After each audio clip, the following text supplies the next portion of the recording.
नमस्कार। प्रादेशिक समाचार के साथ मैं नूतन लकड़ा। पहले मुख्य समाचार।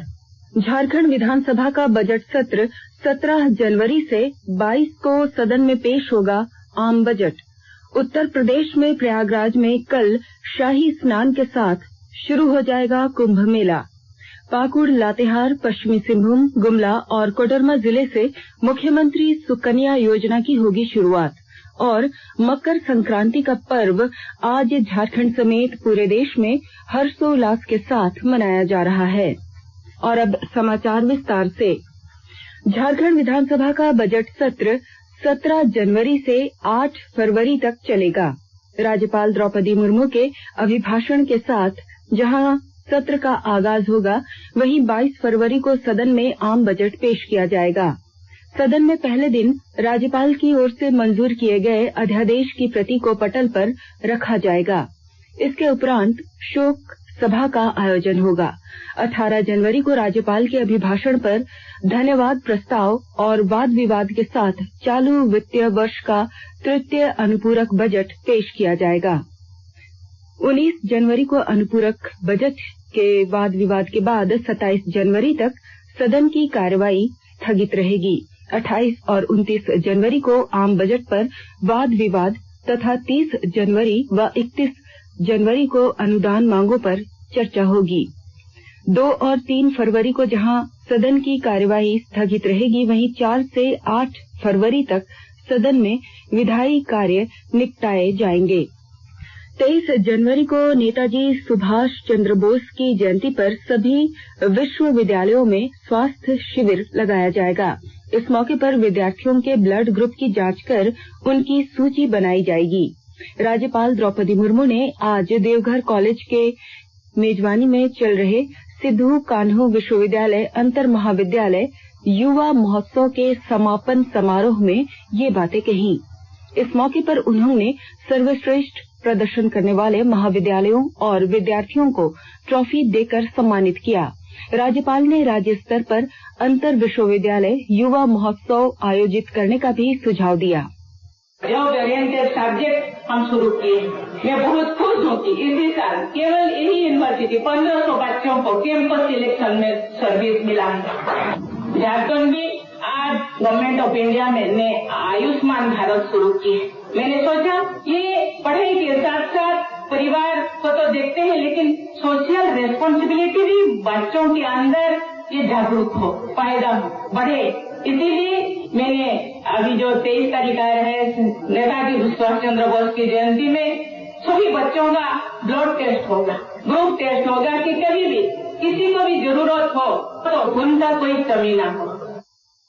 उत्तर प्रदेश में प्रयागराज में कल अखाड़ों के शाही स्नान के साथ कुंभ मेला शुरू हो जाएगा। साधु संतों के अलावा देश विदेश से बड़ी संख्या में पर्यटक इस मेले में आ रहे हैं। कुंभ मेले का आकाशवाणी और दूरदर्शन से सीधा प्रसारण किया जाएगा। आकाशवाणी ने अलग से 1 किलोवाट का रेडियो स्टेशन कुंभवाणी स्थापित किया है। इसका प्रसारण प्रतिदिन सुबह 5:55 से रात के 10:05 तक होगा। आकाशवाणी ने पहली बार सभी कार्यक्रमों के प्रसारण की YouTube पर लाइव स्ट्रीमिंग की भी व्यवस्था की है। खाद्य आपूर्ति मंत्री सरयू राय ने स्वर्ण रेखा नदी को स्वच्छ करने में आम लोगों से सहयोग मांगा है। वे आज जमशेदपुर के दोमुहानी में आयोजित स्वर्ण रेखा महोत्सव में जल संरक्षण के लिए जागरूकता अभियान शुरू करने की भी घोषणा की। स्वर्णरेखा महोत्सव से जल जागरूकता अभियान की शुरुआत होती है और गंगा दशहरा के दिन दामोदर महोत्सव का समापन होता है। और यही समय है जब पानी की काफी किल्लत है। हम लोगों का यही कहना है कि नदियों को साफ करने के लिए कोई प्रयास करने की, खर्च करने की सरकार को जरूरत नहीं है। नदी पर कृपा न समाज करे न सरकार करे।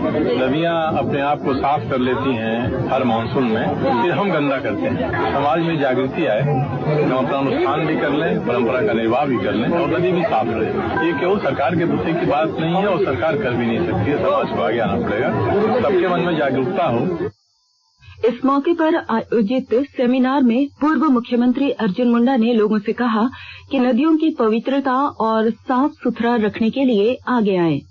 जागरूकता के अभाव में हम कई चीजों की अनदेखी करते हैं और जो जो हमारी परंपराओं में है, जो हमारे संस्कृति में है, जो हमारे धार्मिक ग्रंथों में है, उन सारे चीजों के रहते हुए भी हम इस बात का ध्यान रखने में सफल नहीं है कि नदी की पवित्रता कैसे बने रहे। जल को हम पवित्र मानते हैं, जल से ही हम अपने को पवित्र करते हैं। क्योंकि कोई भी जब भी आयोजन होता है तो सबसे पहले ये माना जाता है जल कोई भी हो वो गंगा जल है। नगर विकास मंत्री सीपी सिंह ने कहा कि रांची सदर अस्पताल में निजी व बड़े अस्पतालों की तरह अत्याधुनिक सुविधाएं उपलब्ध कराई जा रही हैं। उन्होंने आज अस्पताल को 19 मेडिकल उपकरण सौंपे जाने को लेकर आयोजित समारोह में कहा कि यहां मरीजों के बेहतर इलाज के लिए सभी जरूरी कदम उठाए जा रहे हैं। मौके पर राज्यसभा सदस्य महेश पोद्दार ने अस्पताल कैंपस में जेनरिक मेडिसिन की दुकान और निजी चिकित्सकों की सेवा लेने का भी सुझाव दिया। आकाशवाणी के ताजा तरीन समाचारों के लिए आप हमारे वेबसाइट newsonair.com पर लॉग ऑन कर सकते हैं।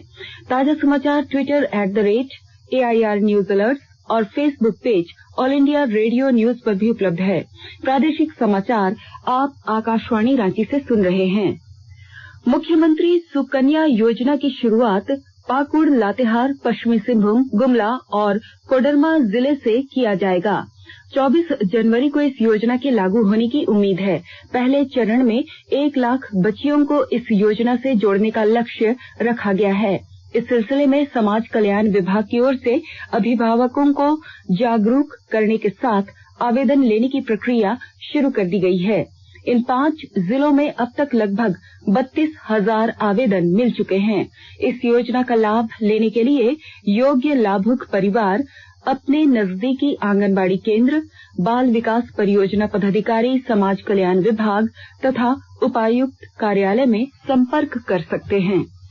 मुख्यमंत्री रघुवर दास ने पूर्व विधायक दीनानाथ पांडे की मृत्यु को व्यक्तिगत और पार्टी के लिए बड़ी क्षति बताया है। मुख्यमंत्री ने आज जमशेदपुर में भारतीय जनता पार्टी से 3 बार विधायक रह चुके दीनानाथ पांडे के परिजनों से मुलाकात कर शोक जताया।